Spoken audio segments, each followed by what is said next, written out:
Alright folks, we've now come to the ancient monument, which is the White Caterthun, which is an old settlement. It used to be an old settlement on top of this hill up here, which is quite impressive. I'm pretty sure it was about, I'm not sure what year, we'll look at the sign.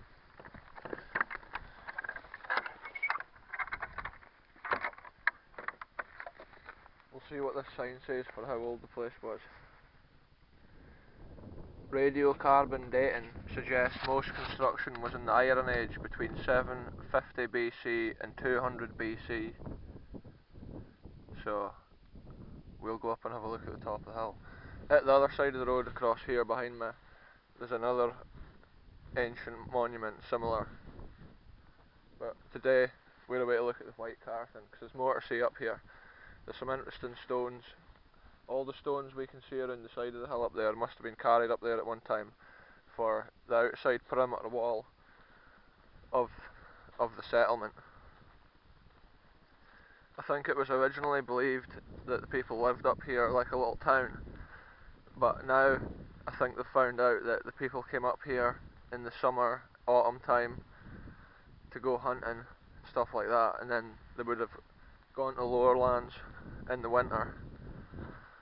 But really, all that stuff's just speculation, because who knows? The view from the top of this hill is amazing, all the way around. That direction behind me there is off to the Montrose direction.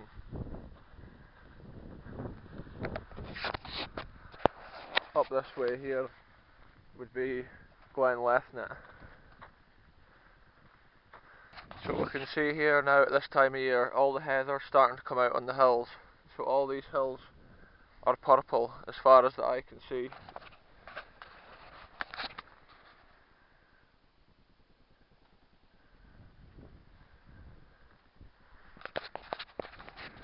It's good for the wasps and bees.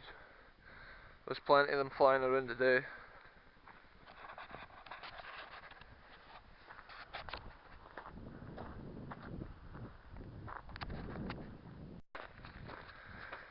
So the further up the hill we get, the steeper it gets, and the view just starts opening up.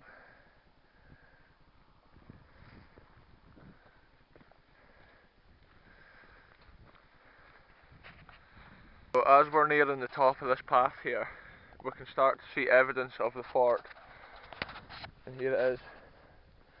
These channels here cut round in the ground, and you can see it leads off this way as well. It's like rings cut into the ground.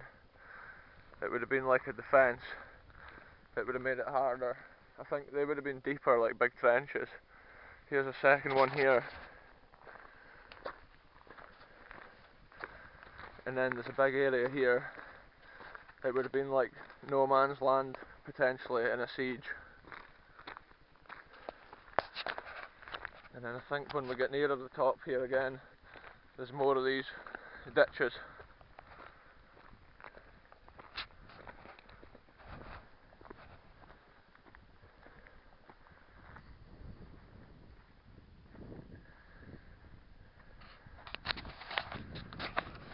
So here's a good example. This one's really deep still. And then this is where all the stones start. All these stones have probably been carried up to the top of this hill. And at one time, there would have been a wall right around it. I don't know if it would have been a big pile of stones or actually a constructed wall. I'm not sure about that.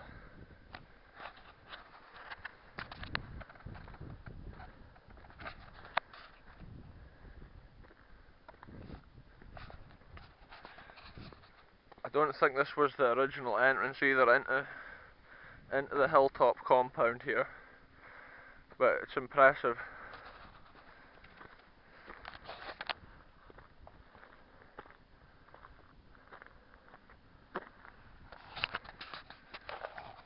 So the whole top of this hill here is level. It's been levelled off by humans at the turn of the millennium.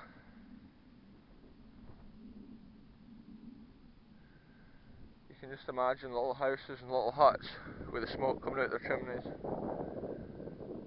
Probably deer and stuff hung up, ready to be eaten.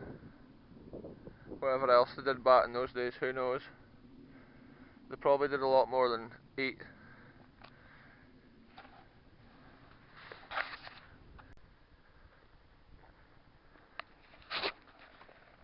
So we'll try and get our way around the outside of this. We'll walk over what used to be the old wall. You can see somebody's been messing about up here. They've built some old circles.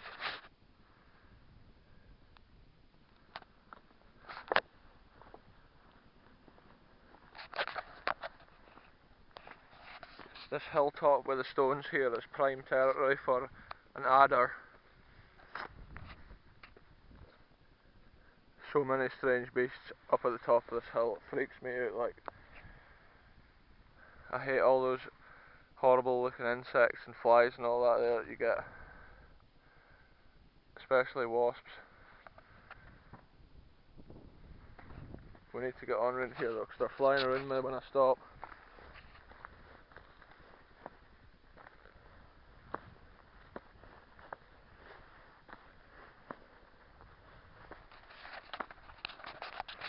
So there's all these indentations in various places. See those beasties, like, unbelievable. Unbelievable. The thing just landed on my hand. I'm getting out of here. Oh my god. Right. These flies are totally dive bombing me when I go at any slow speed at all. So we're now jogging around the perimeter of this ancient monument. Those beasties were horrible. It must be the heather which brings them in about. Horrible big black fly things. There's more fleeing about right here. So, crazy thing around here, you can see a full 360 here.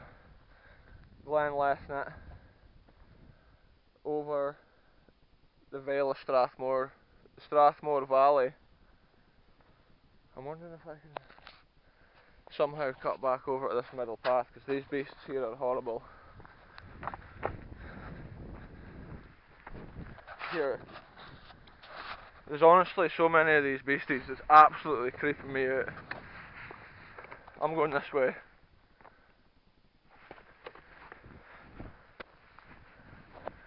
This is absolute worst nightmare.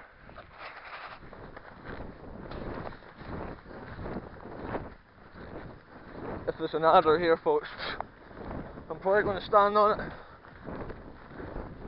Here's a path. Oh my god, that flew right into my face.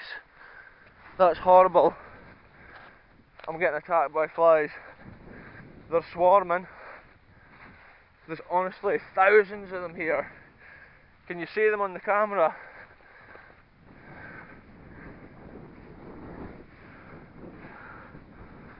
Right folks,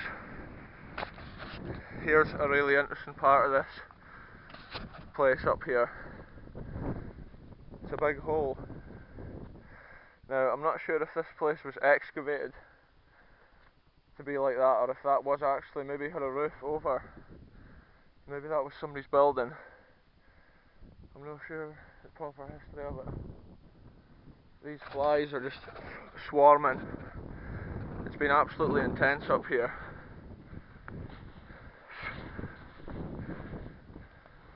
Absolutely incredible, the number of those flies.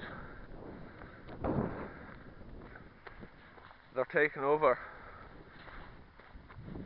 Fucking hell. Proper swarms of the things, like, it's absolutely crazy. You have to be here to ken what I'm on about. Sounds like I'm overreacting for sure. Look at these things.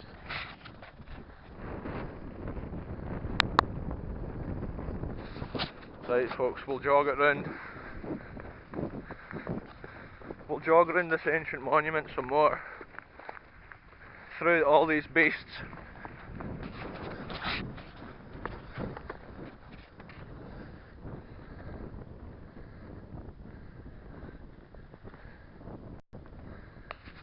So you can see the size of this monument, it's incredible.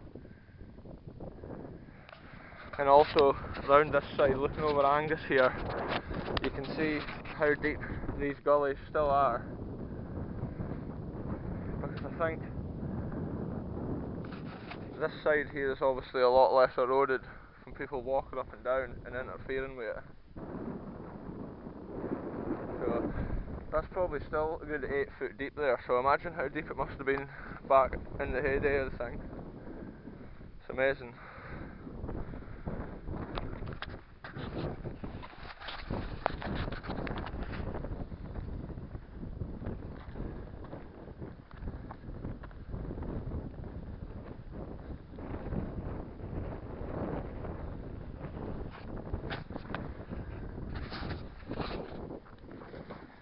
It's amazing to think that this hill itself is actually the monument here.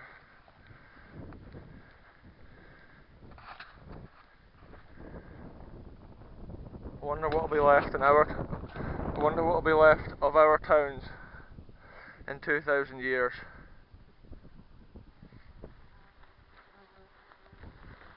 Okay, I'm getting buzzed. There's bees buzzing me here, folks. Best way to stop that, run. Right, here's an interesting point here on this hill. It's a trig point. The trig point is meant to be the official highest point of the hill, which is measured. They can put I'm not sure what it is, I think it's like a laser thing nowadays. They can put it on the trig point and put another one on the other trig point and measure the distance. And that's how they gauge. That's how they used to gauge the height of the hills. Nowadays it'll all be done with satellites or whatever, probably.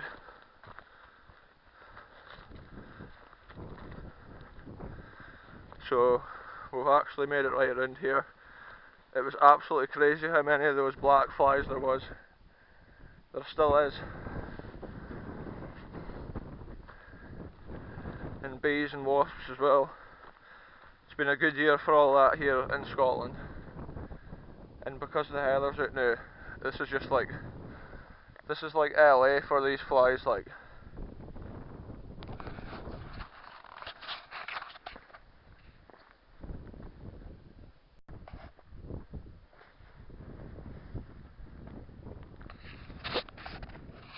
So that's just been a quick walkabout on this hill. It's cool to see such an old historical piece still remaining. I hadn't been up here for a good while. When I used to have the dog, I used to walk it up here at least once a week.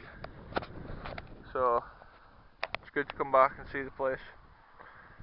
It still looks the same as it always did. But it's interesting to imagine the history. These flies are trying to come into the shot here. It's cool to imagine the history of a place like this and what would have gone on back in the time. I wonder what would have happened if you had approached these walls. And I wonder who they were defending against at that time as well.